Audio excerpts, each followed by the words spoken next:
اب جو دوسرا مغالطہ ہمارے یہاں ہو رہا ہے، جس میں بعض ملا بھی ہمارے شامل ہو گئے ہیں اور فضائل پڑھ رہے ہیں آغا خان کے کہ جی اتنی بڑی آرگنائزیشن بنائی ہوئی ہے، تو یاد رکھیں کہ بڑا مغالطہ ہے کہ آغا خان ہاسپٹل کوئی ویلفیئر ہاسپٹل نہیں ہے، وہ پیسے لیتے ہیں۔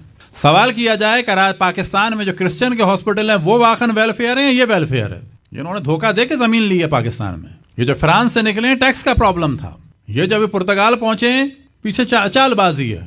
وجہ کیا ہے کہ یورپ کے بیدار لوگوں نے کہا کہ یہ کیا ہے بابا، ملینز آف ڈالر تم عورتوں کی طلاقوں میں دے رہے ہو، عورتیں بھی وہ جو ماڈل گرلز ہیں، عورتیں بھی وہ جو فقط ماڈل گرلز نہیں ہیں، گندی فلموں کی بھی ہیں بعض۔ یہ کون سا ویلفیئر کا ہے کہ ملینز آف ڈالر طلاقوں میں جا رہے ہیں؟ کہ جی نظام امامت ہے، کون سا نظام امامت جس امام کو سورہ حمد نہیں آتی؟ ایک امام مرا ہے، اس کی نماز جنازہ میں جو ہے جس کو بسم اللہ پڑھنا نہیں آ رہی۔ آیا دنیا میں کوئی ایسا مذہب ہے کہ جس کی کتاب اس کے لیڈر کو پڑھنا نہ آتی ہو؟ کوئی دنیا میں ایسا مذہب ہے کہ جس کی لینگویج اس کے سب سے بڑے لیڈر کو نہ آتی ہو؟ کوئی دنیا میں ایسا ریلیجس لیڈر ہے کہ جس کا حلیہ اس کی مذہب کی تعلیمات کے مطابق نہ ہو؟ پوپ کے پاس جانے کی شرائط میں سے شرط ہے کہ جی سر کے اوپر ایک کالا کپڑا ہو، آستینیں پوری ہوں۔ وہ شرط ڈیانا کو بھی ماننی پڑی، ٹرمپ کی بیوی کو بھی ماننی پڑی، اٹلی کی پرنسس کو بھی ماننی پڑی، حتیٰ ایلزبتھ کو ماننی پڑی۔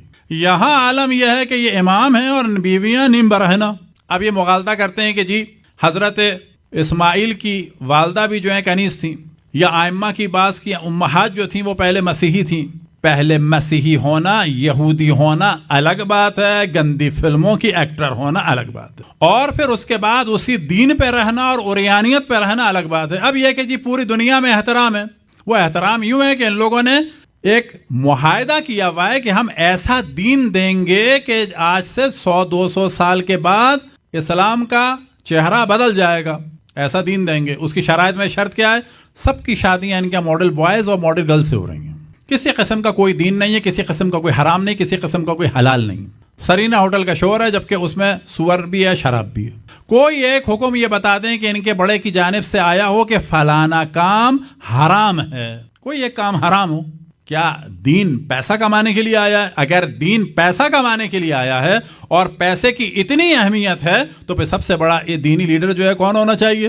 جس کی امیزون ہے، کیا نام ہے اس کا، وہ سب سے بڑا ہو گیا نا پھر تو یہ ایک مغالطہ ہے جو اتفاق سے ہمارا لاہور کا ایک دیوبندی مولوی بھی جو ہے اس وقت اسی کام میں لگا ہوا ہے، اور باقی مولوی بھی اس طرح کی تعریفیں کر رہے ہیں، جبکہ دین اور ادھر جماعت اسلامی والے اور بعض لوگ جو ہیں وہ ان کشور کشا اور ظالم قسم کے خلفاء کی تعریفیں کر رہے ہیں کہ جی انہوں نے اتنی زمینیں فتح کر لی۔ تو سوال ہوگا کہ حضرت موسیٰ نے کتنی کی، حضرت عیسیٰ نے کتنی کی؟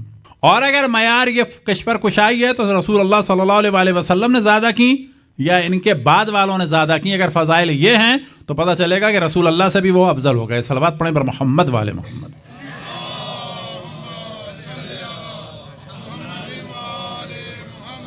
تو منصب امامت کو سمجھنا چاہیے کہ یہ نبی کے دین کو اصل حالت میں باقی رکھنے کے لیے اور تحریفات سے بچانے کے لیے اور حملوں سے محفوظ رکھنے کے لیے منصب امامت ہے، نہ کشور کشائی کے لیے اور نہ مال کے لیے نہ دولت کے لیے۔